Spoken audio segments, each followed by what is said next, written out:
Communism is an idea that promises to achieve a better society built on equality and the abolition of classism and poverty, yet in practice it has brought great suffering among those who live under the socialist system. Throughout its recorded history, the implication of socialism has led to the likes of famine, breadlines, and millions of human casualties. Yet Marxists, being so politically driven, desperately attempt to counter the blood-soaked track record of communism, whether that be tankies denying the Holodomor or breadtubers rejecting the notion that such regimes were truly socialist. Yet the most nonsensical response is to claim that capitalism has killed far more people than every communist regime combined. This stems from this repeated efforts by keyboard revolutionaries in formulating a whataboutism arguments that attempt to undermine the estimated 100 million communist death toll proposed by the Black Book of Communism. I have grouped such arguments together to coin what I refer to as the Black Book of Capitalism. In this video, I will be debunking two narrative variants of quote-unquote Black Book of Capitalism, that being the 1.6 billion deaths claimed by Jason Unruh,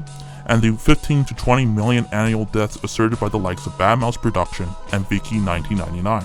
As I said before, the supposed deaths under capitalism argument arise as a response to the Black Book of Communism, a book that would eventually be disavowed by some of its main contributors for its inaccurate 100 million death toll. This, of course, is a different subject entirely, but I address this as it is important to first analyze how historians define victims and the number of casualties under communist regimes. Unlike capitalism, in which the economic system that exists in various different government types, communism, specifically Marxist-Leninism, is more than just an economic philosophy. It is a political ideology that centers on overthrowing the capitalist class and establishing a dictatorship of the proletariat that would institute wealth distribution and the abolition of private property. Since communism is both an economic and government system, historians take into account the deaths that were directly resulted from, or in part, by deliberate socialist actions, whether that be from political purges, labor camps, and starvation due to food confiscation. Yes, the body count proposed by the Black Book of Communism has been proven to be inaccurate, but that doesn't change the fact that plenty of reputable scholars and historians had published legitimate evidence that communism has been responsible for the deaths of tens of millions. You can't do this with capitalism because it's purely an economic system. In fact, it is defined as the absence of government in the economy. Hence, you can't just label deaths from imperialism or genocide as victims of capitalism. Yet this is precisely what Marxists do whenever the casualties of communism are brought up. They will simply tally up casualties of war, genocide, and other human rights abuses orchestrated by or in part by Western countries and group them together as victims of capitalism. Usually, this stems from MLs reciting claims from a 2012 blog post by notable internet clown, yet influential Marxist commentator Jason Unruh. I ain't scared of the CIA. You got your little Department of Homeland Security? Well, I got my Department of Apartment Security. Come at me, CIA. Also known as Maoist Rebel News, Jason can be best said to be the tanky equivalent of Kyle Kulinski or Steven Crowder. The quote-unquote #1 Marxist on YouTube has shown himself time and time again to be a shitty researcher and an internet clown, whether that be misinterpreting his own sources, acting like a 40-year-old spurg, and claiming that the US deserved 9/11. You look like a fucking Jew. I lynch apes. And you think I live in my mom's basement? Get out of your mom's basement? Really? Really? You want to go there? Oh my god, my mom's basement! Look, look, look! It's my mom's basement! The reason why I mentioned Jason Unruh's buffoonery is to demonstrate the comedic nature of his content. He is a comedian, and one of his tactics is to make satirical points that attempt to satirize the logic of those critiquing communism. The 1.6 billion deaths under capitalism claimed by Jason are a prime example of this. He includes deaths caused by Hurricane Katrina due to quote-unquote deliberate faulty construction, casualties from almost all US wars including the American Revolution, and even victims of communist atrocities such as the Holodomor and the Cambodian genocide. No one in the right mind would take this seriously. And it wasn't Unruh's intent for his blog to be taken seriously, but rather to satirize the Black Book of Communism and so-called CIA-backed anti-communist historians. Yet fans of Maoist Rebel News were slow-witted in taking Jason too seriously to the point of using the same talking point for their own intellectual discussions and video responses. But hey, one man's fool is another man's mentor. Did you ever have one of those days where you're not sure if you want to commit suicide or genocide.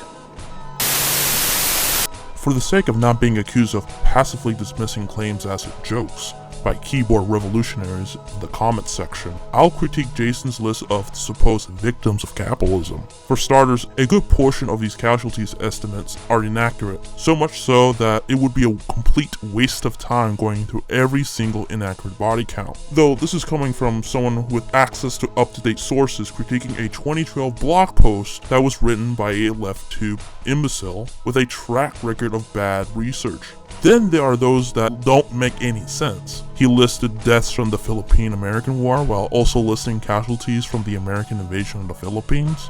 I'm not sure if the Philippine invasion was referring to the Pacific theater of the Spanish-American War, or if it was a separate casualties from the previously listed Philippine-American War. Either way, neither of those wars killed 3 million Filipinos. He also lists 6 million for US aggression in Latin America, which I am not sure if he's getting this from the casualties of the Banana Wars, Operation Condor, the invasion of Dominica, Panama, and Haiti, or all of the above. And if so, wouldn't that count the deaths from the US intervention in Guatemala that he also listed? Seems to me that Jason is cheating a bit to get that 1.6 billion number. Of course, that would explain why genocide conducted by fascist and communist regimes were added to the quote-unquote victims of capitalism, even including the victims of feudal Russia, despite admitting that feudalism was not a form of capitalism.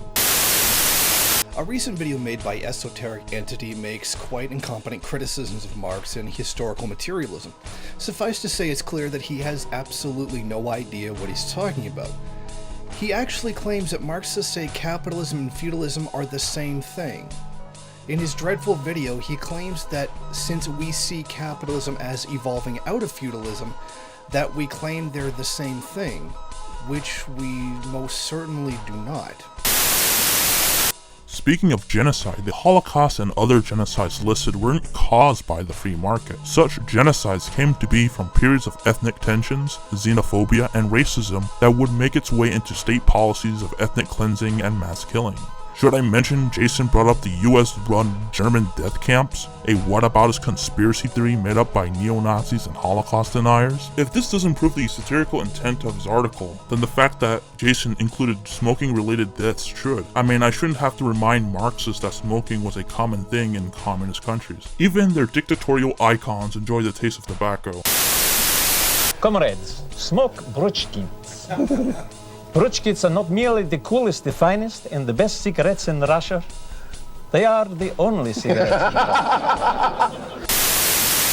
Finally, if it was Jason's intent to jab at Western historians, he should at least parody their talking points. Including war casualties as victims of capitalism is entirely unfair, especially when historians strongly detest using war casualties when configuring communist-related deaths. This is because there's a moral difference between comparing civilians being killed to soldiers who volunteer to risk their own lives being killed during combat. Also, all countries regardless of ideology have taken part in wars. And war has existed since the dawn of man. It wouldn't be logical to consider German casualties from the Eastern Front to be victims of communism. When those critical of communism rig up the countless millions killed under communism, we do so to visualize the devastating effects of repressing individual liberties. The victims of communism didn't die from war, natural disasters, or negligence. They died because they lived under a system that disregarded their human rights, a system that strips away the free will of man, a system that steals personal belongings while depriving citizens the right to ownership. By revoking individual rights, one would in the process be revoking man's ability to live. The 1.6 billion killed by capitalism claimed by Unruh is an utter joke with literally no evidence to support such a load of concepted fecal matter. Fortunately for Marxists, Jason's blog post isn't the only version out there. In fact, recent examples base the amount of capitalist-related deaths on statistical estimates of global deaths caused by starvation and preventable diseases. Usually, they would correlate those deaths to capitalism by either broadening the term capitalism to include poor and developing countries, or claim that capitalist countries have the resources to feed and provide medical treatment to third world countries, but choose not to because it wouldn't be profitable. An example of someone who asserts that people starve to death in capitalist countries is a YouTuber who goes by the name of Viki 1999. Now, I can poke fun of his Viki's catgirl avatar and her extremely masculine German voice. However, I feel it wouldn't be moral for me to rag on a young trans woman with obvious mental issues. What is important is that in Viki's video, in which she claims that capitalism is responsible for 15.5 million deaths a year due to the lack of access to food, clean water, and healthcare, she correlates such deaths with the emphasis that free market caters to those who could afford to buy goods at a much higher price over the poor, starving people that couldn't, creating what leftists refer to as food deserts. All of us know that where there is profit, people work, and where there is no profit, they don't. That's a very basic feature of the free market. Only work if you can make a profit of it. If, for example, a lot of people need water, someone would set up shop and supply them with the water they need in exchange for money. And that's how it's supposed to work, and that's how it usually works. But not always. Sometimes the people who need water have no money. Other times they will be competing with richer people who need the water to shower or like flush the toilet or whatever.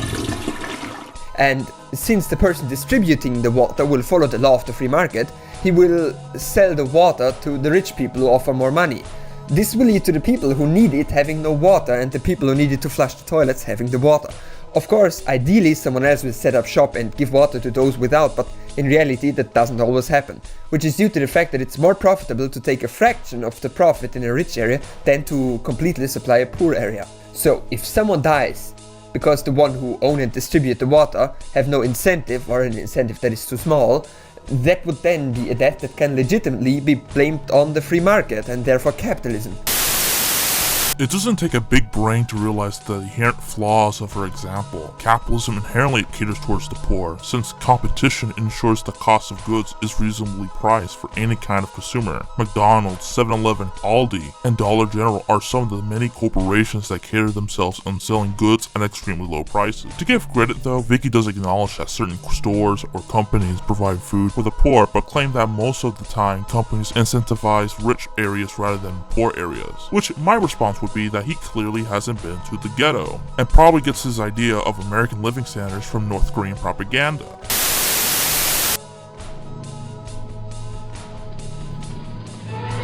How Americans live today. Dramatic music. This is how Americans live today, drinking coffee made from snow and living in tents and buying guns to kill each other, especially children. These trees are full of snow. You'll see that there are no birds. They've been eaten by the people who live in these tents and corridors. You can also eat the snow, of which there is plenty in the United States. These people lie huddled together with their dead friends in blue body bags, drinking coffee cups full of local snow. To be serious though, food insecurity does happen in most capitalist countries. However, adjusting one's eating habits is incomparable to extreme hunger and deaths associated with not having access to food. Which, by the way, doesn't happen in countries like the US, in which malnutrition is usually the result of obesity, diabetes, mental illness, and child abuse. Vicky definitely knows that starvation is barely non-existent in the world of free markets, hence why she tries to lump in developing third world nations as capitalist countries. Before we can really see how many people die because of capitalism, we have to define what it is. The Oxford English Dictionary says capitalism is an economic system in which a country's business and industry are controlled and run for profit by private owners rather than by the government. This can be summed up as the private ownership of industry and land, as well as the institution of the free market. Yes, I know it doesn't specifically mention the free market, but literally everyone is going to tell you that the free market is required for capitalism. So, using this definition, capitalism exists in every country on earth except like North Korea. So, we will treat it as a global system. I could bring up the Economic Freedom Index to show capitalism isn't as universal as he claims it is. However, that is not what I'm going to do, since one, it has been overly cited by libertarian YouTubers to the point of becoming a cliche, and two, Vicky made it her own so-called response video on the Economic Freedom Index. Instead, I'll be going over the real causes of mass hunger in the third world. Famine can be caused by multiple factors. However, by far, the number one cause of global hunger is war. According to the UN, out of the 815 million people suffering from chronic malnutrition in 2016, 486 million, or around 60%, lived in war-torn countries. In fact, conflicts have driven 75% of the world's food crises. Another contributor to world hunger is poor infrastructure. Most impoverished and famine-ridden countries are remote with inefficient roads or infrastructure, which makes it darn difficult to transport and store resources. Even Viki's own source states that 30 to 40% of all food is wasted due to the lack of infrastructure to preserve produce. Keep in mind that developing countries like India, not many people own refrigerators or have electricity to keep food fresh. In extremely remote places, they don't even have a proper highway system to supply needed resources to secluded areas, with countries like Papua New Guinea only having 3 non-interconnected highways, all in poor condition and none of which even leads to or from the capital city. The reason why I brought up the 2 main contributors of world hunger is that Vicky goes on to say that even though there are enough resources to feed and provide medical care to all the deprived people of developing countries, 15.5 million people still die each year due to the lack of food, water, and healthcare because according to him, it is unprofitable to send aid to impoverished countries, hence why capitalism kills more than the Holocaust times 50. This point echoes Bad Mouse Productions, who argues that capitalism values profit over human lives, citing that millionaires and billionaires have the financial capability to eradicate world hunger. Likewise, if the top 5 business people gave a mere 10% of their money towards world hunger, or just 3% towards clean water, they would be more than eradicated. This should then make you ask, well, why don't they? Because it doesn't matter to them. Money and power matters to them. Millions more will starve every single year simply because capitalists care more about themselves and their stock portfolios than they do about real human beings. Capitalism is therefore not only an economic system in which production is organized to produce profit, it's also an economic system in which profit is valued more than humans. As a result, capitalists focus on making as much money for themselves and their shareholders irrespective of the human cost. Both negate the fact that cases of mass hunger occurs in war zones, remote areas inaccessible by roads, or both, which makes it darn impossible to ship in food and medical supplies to the unfortunate starving and ill people of the developing world. For crying out loud, Bam Mouse had Bill Gates in his example despite having already spent 95% of his own wealth on charities including food relief. No amount of money, aid, or UN peacekeepers can ever be fully capable of feeding every last starving person. It is far more practical to send helicopters and relocate the starving families to where the food is. Well, I'm not trying to make fun of world hunger. Matter of fact, I think I have the answer, because I spent a lot of time working it out. And if you want to stop world hunger, stop sending them food. Don't send these people another bite, folks. You want to send them something, you want to help, send them U-Hauls. Send them U-Hauls, some luggage, send them a guy out there that goes, hey, you know, we've been driving out here every day with your food for like the last, 30, 40 years. And we were driving out here today across the desert, and it occurred to us there wouldn't be world hunger if you people would live where the food is! You live in a desert! Understand that? You live in a fucking desert! Nothing grows out here! Nothing's gonna grow out here! You see this? Huh? See this? This is sand! Yeah! It's sand! You know what's gonna be 100 years from now, huh? It's gonna be sand! Get your kids, get your shit, we'll make one trip! We'll take you to where the food is! We have deserts in America, we just don't live in them, asshole! There's one more issue to bring up before wrapping up this video, and that is in relation to the free market's indirect role in global warming. Vicky loves to point out that climate change has resulted in third world countries receiving poorer harvests, causing further food shortages. To be upfront here, I am not one of those climate change deniers that has plagued the libertarian movement, so don't expect me to spew out the anti-science rhetoric you would expect from a politically desperate conservative. However, I will point out the inherent flaw of Vicky's argument.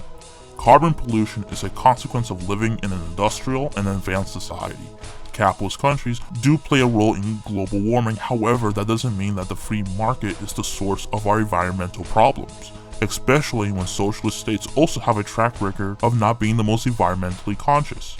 Communist China is in fact the #1 emitter of greenhouse gas in the world. Also, comparing something that is indirect to capitalism is not comparable with the acts of democide and other deaths directly attributed to communism. Vicky is out of her mind for thinking that farting cows in a capitalist farm emitting carbon dioxide is akin to Stalin confiscating grain from starving peasants. Also, capitalism has shown itself to progress society into a greener future with the innovation of cleaner energy and practices. A great example is GMOs, which have been proven to combat world hunger through stronger crop yields, reducing food loss, and even lifting people out of poverty, which has been shown by the impact of genetically modified cotton in India. In conclusion, although you can say that capitalism has its faults, it is no way on par with the dreadful human rights record of communism. Despite this, Marxists tend to rely on incomparable comparisons to downplay the atrocities committed by socialism, such as the outrageous tweet comparing Mexicans who died attempting to cross the US border to East Germans being shot for escaping the Berlin Wall. These pathetic whataboutisms is a huge embarrassment for the Marxist movement in the West, which is expected since communism has been a dying ideology since the fall of the USSR. With only a handful of socialist countries left, most of which are transitioning towards a capitalist economy. Tankies have been the laughingstock of the online left, as even the likes of bread tubers mock their existence. Anyway, I'll end it here. Please like, share, and subscribe. Till next time.